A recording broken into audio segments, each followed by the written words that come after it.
Bonjour à toutes et à tous et bienvenue sur ma chaîne YouTube. Aujourd'hui on se retrouve pour une nouvelle vidéo où je vais réaliser une illustration à l'aquarelle. Voilà, aujourd'hui c'est la Saint-Valentin, le jour où je poste la vidéo, le 14 février. Et donc je me devais de faire une illustration pour célébrer cette date si spéciale. Je n'ai jamais fêté la Saint-Valentin, mais j'ai toujours essayé de faire en sorte de faire une illustration pour la Saint-Valentin. Parce que, évidemment, chez moi, dans mes illustrations, dans mes dessins, c'est presque la Saint-Valentin toute l'année. Donc, ça me semble approprié et même correct de faire une illustration pour la Saint-Valentin. La seule chose qui change un peu de d'habitude, c'est que je vais utiliser beaucoup de rose et de rouge. Voilà, parce que ce sont les couleurs de la Saint-Valentin. Mais bon, voilà. J'espère que vous passez un bon week-end, que votre début d'année s'est bien passé, le mois de janvier s'est terminé. J'espère que ça va. Voilà. Est-ce que ça va? C'est ça la question. Bon, je suis très contente, j'ai réussi à filmer le sketch de cette illustration.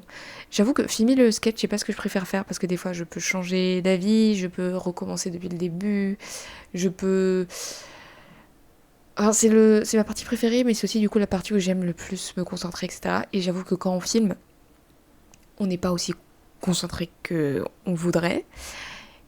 Et c'est pas parce que c'est pas aussi facile que ça en fait de se filmer en train de dessiner, c'est très chiant parce que j'ai toujours peur que la vidéo se soit coupée, que j'ai pas enclenché l'enregistrement, que mon dessin soit plus dans le cadre, que on ait ma grosse tête dans le cadre et pas le dessin. Donc voilà, mais j'ai pu faire le sketch, donc je suis contente. Quand je peux filmer le sketch, je le fais, voilà. Et là, je me suis dit que je pouvais le faire parce que l'illustration, elle est pas très compliquée. J'aurais voulu faire un truc un peu plus complexe, donc peut-être que j'en ferai d'autres illustrations de Saint-Valentin entre guillemets, mais ça sera pas des illustrations de Saint-Valentin, ça sera des illustrations de d'habitude. Mais voilà. Donc pour cette Saint-Valentin, je voulais faire comme pour Halloween, j'avais fait. C'est-à-dire faire une illustration, comment dire, une illustration à l'aquarelle en mode carte postale. Parce que j'aimerais bien une sorte de créer, une sorte de collection, même si je sais pas si un jour j'en ferai vraiment des cartes postales, de ce genre d'illustration, de portraits avec un chat, avec un animal, sur le thème d'un jour spécial. Donc j'ai déjà fait Halloween, j'en ai déjà 2 pour Halloween. J'ai déjà fait un truc un peu plus général. Et là, du coup, on a la Saint-Valentin et peut-être que je pourrais faire, je sais pas, pour la fête de la musique, j'en sais rien. Un truc pour les anniversaires, un truc pour Noël, parce que j'ai pas fait d'illustration comme ça pour Noël. Enfin bon, voilà, c'est pour ça qu'on a une illustration assez simple, c'est juste 2 portraits, on va dire, avec un petit chat. Et ce qui fait que c'est Saint-Valentin, comme je l'ai dit, c'est les couleurs, mais ça on verra plus tard, on en parlera plus tard. Mais aussi le petit bidou du chat qui a un cœur sur le ventre. C'est absolument adorable. Voilà, c'est trop mimi. Je m'améliore petit à petit à dessiner des chats, mais c'est toujours pas mon domaine encore. Il faut vraiment que je travaille cet aspect-là. Dans le sens où mes chats se ressemblent tous, et c'est un problème, parce que les chats ne se ressemblent pas tous dans la vraie vie. Donc voilà, c'est pour ça que... Voilà. Mais, mais je suis quand même très contente de cette illustration. Elle est très simple, c'est pas ma plus belle illustration, c'est pas ma plus grande fierté, c'est pas... Voilà. Mais c'est chouette, voilà, c'est sympa. Et comme vous avez vu, j'ai fait l'effort de changer les personnages de l'illustration. Ce ne sont pas Vilma et Ned qu'on voit H24 sur ma chaîne YouTube. J'ai hésité, voilà. Mais je me suis dit que j'allais faire d'autres personnages. Et j'ai fait Edoli et Conrad. Voilà. Je sais pas si on les a déjà vus sur la chaîne. Je sais pas, mais peut-être on les a forcément déjà vus sur mon Instagram. Allez me suivre sur Instagram d'ailleurs si ça vous dit de voir un peu plus de choses. Voilà, parce que sur Instagram, j'essaye de poster plus régulièrement que sur YouTube. Parce que YouTube, une vidéo par semaine, c'est déjà beaucoup pour moi. C'est compliqué de tenir le rythme, mais bon, ça va le faire. Voilà. Donc voilà, Edoli et Conrad, est-ce que je peux vous en parler? Je sais pas. Ils sont plus âgés que Vilma et Ned, si vous voulez. Ils sont à l'université dans leur histoire. Leur histoire, par contre, contrairement à Vilma et Ned, où j'ai l'histoire en tête, mais je l'ai jamais vraiment concrétisée et écrite, l'histoire de Edoli et Conrad est entièrement écrite. Et en soi, vous pouvez voir genre 3 pages, je crois, de leur histoire sur Manga Draft. Donc si vous voulez aller voir, vous pouvez aller voir. Mais l'histoire n'est pas finie et je pense que je referai tout. Donc voilà. Mais si vous êtes curieux, vous pouvez aller voir. Et, euh, et je crois qu'une de mes vidéos YouTube qui date un peu sur comment faire un manga ou comment je fais un manga ou quelque chose comme ça, et ben c'est leur histoire que j'étais en train de dessiner. Donc voilà. Une illustration donc avec Conrad et Edoli pour la petite présentation. Et donc cette vidéo, c'est une vidéo aquarelle, certes, j'en ai déjà faite.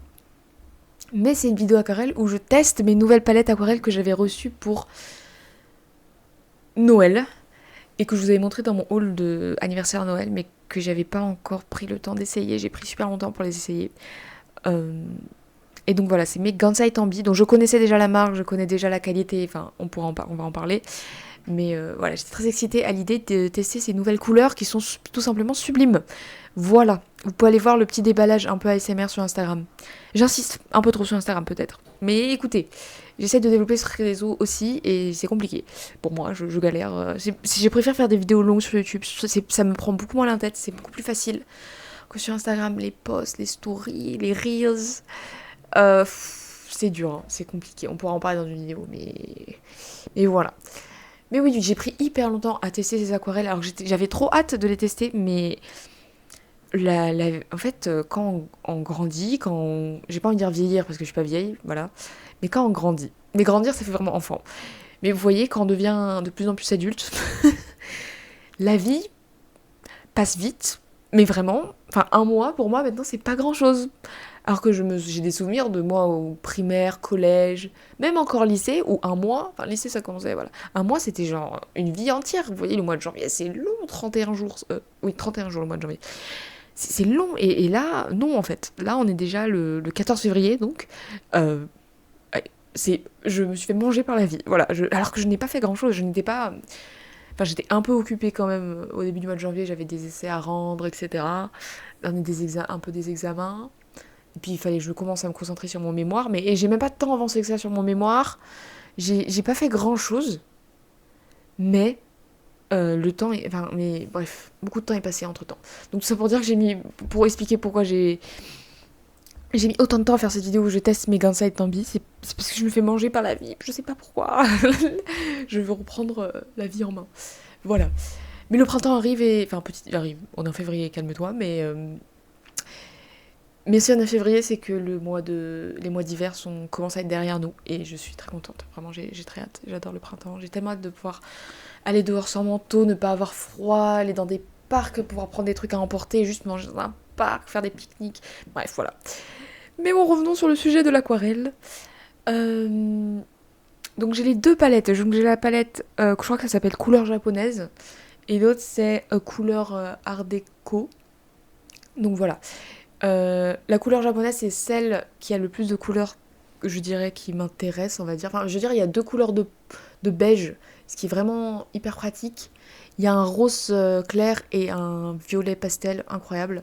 C'est pour ça que j'aime particulièrement celle-ci. Mais j'ai aussi utilisé l'autre art déco qui est juste d'une beauté incroyable. Mais j'aimerais peut-être essayer de faire un truc où j'utilise un peu plus les couleurs de art déco pour qu'on reconnaisse plus cette palette dans mon illustration. Enfin, voilà. Pour les cheveux de mes personnages, j'ai utilisé, ils ont les cheveux noirs, donc pour la base, au lieu de prendre juste un noir dilué ou quelque chose comme ça, ou un gris, j'ai utilisé alors, un espèce dans la palette, je sais plus dans laquelle des deux c'est. Une des deux palettes, il y a une espèce de noir bleuté, et donc j'ai utilisé ça pour la base, et après pour faire les détails, j'ai utilisé le noir qui est dans la palette des couleurs de base de Gansai Tambi. Voilà. Donc, oui, je vais vous parler des palettes aquarelles. Enfin, mis à part les couleurs, les Gansai Tambi, je vous dis, c'est l'amour de ma vie. C'est pour moi les meilleures aquarelles. Je trouve que on n'en parle pas assez. Enfin, je sais que, vous voyez, dans le milieu de l'aquarelle, on n'en parle pas assez. C'est ce que je veux dire. Je pense qu'on les connaît, on les a déjà vus. Mais on a surtout vu leurs couleurs spéciales, genre les dorés, etc. Mais on n'a pas assez vu leur palette classique, selon moi. Alors que c'est juste des palettes incroyables. Enfin, c'est comme eux-mêmes ils disent sur leur packaging, c'est un espèce de entre-deux entre gouache et aquarelle. Dans le sens où c'est gouache, parce que ça peut être très opaque. Vraiment, ça peut être vraiment très très très opaque. Pas au point de recouvrir la couleur entièrement comme une gouache classique. Mais presque, et c'est juste incroyable d'avoir cette faculté de faire un truc aussi dilué, qui est aussi délicat que de l'aquarelle, et un truc aussi pigmenté qui est de la gouache, et de pouvoir faire ça avec la même palette. Enfin, je veux dire, c'est incroyable. Le fait d'utiliser un truc très pigmenté, c'est super pour tout ce qui est détail, des trucs très précis, etc., où on veut un peu plus de contraste. Et l'aspect plus aquarelle, c'est bien pour faire les couleurs de base, pour faire des jolis dégradés. dans nos couleurs, etc. Enfin bref, les Gansai Tambi, je ne peux qu'exprimer mon amour envers ces palettes. Vraiment, je les adore.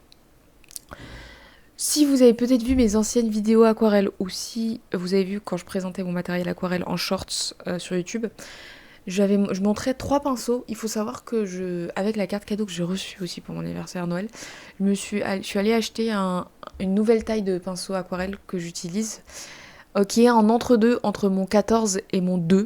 Parce qu'en fait, le 14 c'était quand même un peu gros, le 2 trop petit pour certains trucs. Donc j'ai pris je crois que j'ai pris une taille 10 de pinceau. Voilà. Alors j'utilise pas des pinceaux méga hyper chers, parce qu'il y a des pinceaux avec des poils moi c'est des poils synthétiques, mais qui coûtent quand même 10 euros et quelques, donc c'est pas non plus pas cher en soi, mais c'est pas cher dans le domaine des pinceaux, parce qu'il y a des pinceaux qui peuvent coûter 45, 50 euros, donc voilà. Moi j'ai la marque Da Vinci et la marque Raphaël, mais ces deux marques sont super, et ces deux marques font un peu du bas de gamme, on va dire, et du haut de gamme, donc voilà, je sais pas si c'est une très bonne indication, mais ils sont super. De toute façon, vous pouvez vous référer à la couleur des pinceaux, je pense que vous pouvez reconnaître ça dans les magasins d'art. Voilà. Pour ce qui est des ombrages que j'ai commencé à faire un peu sur les vêtements, etc., j'ai utilisé un espèce de mélange de plein de violets différents, un peu violet, lilas, vieux rose, vous voyez ce violet-là, pour faire les ombres, que j'aime bien faire ça avec l'illustration aquarelle. C'est assez simpliste, mais ça rend bien et ça rend très harmonieux l'illustration. Donc voilà, c'est très chouette, c'est très sympa de faire ça. J'ai un peu galéré à faire le pelage du chat, je sais pas, j'avais du mal. Je voulais essayer de faire un chat, comment ça s'appelle, Biarnais, je connais pas très bien les races de chat. Parce que je trouve ça trop mimi, mais on dirait pas un chat Biarnais. Bon, pour le pelage aussi, mais pas pour la tête. Enfin, je sais pas, je suis pas convaincue. Vraiment, faut que je travaille mes chats. Je suis pas convaincue par la façon dont je fais les chats. Voilà. Et donc, pour revenir sur les palettes aquarelles, si vous n'avez pas d'aquarelle, je recommande évidemment cette marque, les Gansai Tambi de chez Kuretake. Mais je recommande pas forcément de prendre ces deux palettes-là de couleurs japonaises et de art déco. Je vous recommande de prendre celles de couleurs de base d'aquarelle, où il y a du rouge, du bleu, du vert, enfin les couleurs classiques, parce que c'est, comment dire, ces couleurs-là japonaises et art déco, c'est des couleurs bonus, parce qu'en soi on peut les atteindre en faisant des mélanges avec les couleurs de base. C'est juste que comme ça c'est plus pratique et au moins c'est plus consistant en fait. Enfin, c'est-à-dire qu'on peut facilement avoir la même couleur tout le long de notre illustration. Mais oui, si je devais vous recommander d'acheter des palettes, c'est de prendre des trucs avec pas autant de couleurs. En vrai, moi pendant très longtemps, je me suis débrouillée avec celle qui a seulement, pas les très grosses, mais leurs petites palettes, on va dire, même si elles sont assez grosses chez Kuretake, enfin chez les Gansai Tambi. Mais avec les couleurs de base, hein, parce que c'est ça dont on a besoin pour peindre et faire de l'aquarelle et faire des magnifiques illustrations. Ça suffit plus que largement, voilà. Et oui, et les palettes sont assez grosses parce qu'en fait les godets, c'est des gros godets. C'est même pas des godets doubles, hein, c'est des godets triples, quadruples, en taille en tout cas. Je sais pas pour la contenance exactement, mais pour la taille c'est assez gros. Mais c'est plutôt chouette d'avoir ce genre de gros godets si vous voulez utiliser faire des gros aplats avec des énormes pinceaux. Voilà, et puis en plus vous avez beaucoup de peinture dedans, donc ma foi, franchement... Enfin, ces palettes, je les trouve incroyables. Le seul truc qui est un peu chiant, c'est que certes on peut faire les swatchs dans la couverture, donc c'est pour ça que c'est chouette qu'elles soient en papier, mais c'est quand même mieux quand la palette est en plastique ou en porcelaine. Bon, il n'y a pas de palette en porcelaine d'aquarelle, mais parce que on peut faire les mélanges, vous savez, on a une palette pour faire les mélanges directement dans la palette d'aquarelle. Ce qui n'est pas le cas avec les Gansai Tambi, donc c'est un peu relou, parce que comme vous voyez depuis le début sur l'écran, je suis obligée d'avoir une autre palette à part pour faire ça. Ça coûte pas très cher, hein, c'est pas tant une question de très cher, hein, c'est du plastique, mais c'est un peu plus encombrant, et c'est pas une aquarelle qu'on peut amener pour un voyage, vous voyez, où vous voulez faire de l'aquarelle un peu sur le moment, sur le vif.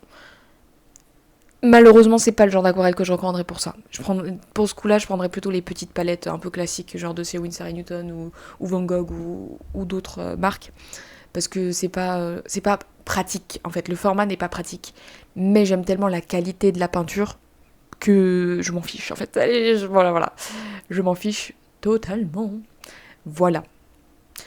Pour le temps que m'a pris l'illustration à faire, je peux pas vous dire exactement Je crois que si, je pourrais vous dire, parce que j'ai vu au montage vidéo. Je pense qu'en tout, il m'a pris 1h30, 2h, quelque chose comme ça. Peut-être un peu moins, je sais plus. Je crois, on va dire 1h30 ou 1h45. Mais je l'ai fait sur 2 jours. Oui, sur 2 jours. Parce que j'ai une vie en fait à côté. Mal comme je le disais tout à l'heure. Voilà, je me fais rattraper par la vie. Voilà, tout simplement. Est-ce que vous avez fait une illustration, vous, pour la Saint-Valentin? Ça m'intéresse, si vous avez fait une illustration pour la Saint-Valentin. Si oui, qu'est-ce que vous avez dessiné? Et puis aussi, est-ce que pour vous, c'est genre...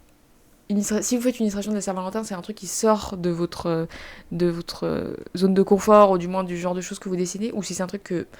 Un peu comme moi, c'est un peu un truc que vous faites d'habitude, d'illustration de Saint-Valentin, entre guillemets, sans que ce soit de la Saint-Valentin.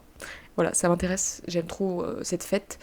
J'aime trop cette fête pour son esthétique. J'aime trop l'esthétique rouge, rose, je trouve ça trop mignon. Puis moi j'adore les shoujo, les romances, les histoires d'amour, machin. Donc forcément c'est mon dada. Mais voilà. Donc là on est passé à on s'approche de la fin d'illustration où je fais mon line art avec mes micron Pigma de ces Sakura. Donc comme d'habitude j'utilise presque tout le temps les mêmes tailles. Vraiment ça va être répétitif. Hein. Mais j'utilise un 0.3 et un 0.1, je crois que c'est ça. 0.3 pour les détails et un 0.1 pour les contours. Par ça, je veux dire détails, je veux dire les traits du visage, les cheveux et les poils du chat, par exemple. Et pour les contours, par exemple, les vêtements, le contour du visage. Voilà exactement ce que c'est. C'est tellement bien de faire le line art après la colo. Parce qu'en fait, pourquoi j'aime tant faire ça ? C'est parce que comme ça je n'ai pas besoin de gommer. Et vraiment l'étape du gommage que je faisais avant que j'inverse les étapes, c'était mon étape que j'aimais la moins. Alors qu'il n'y a aucune technique pour gommer.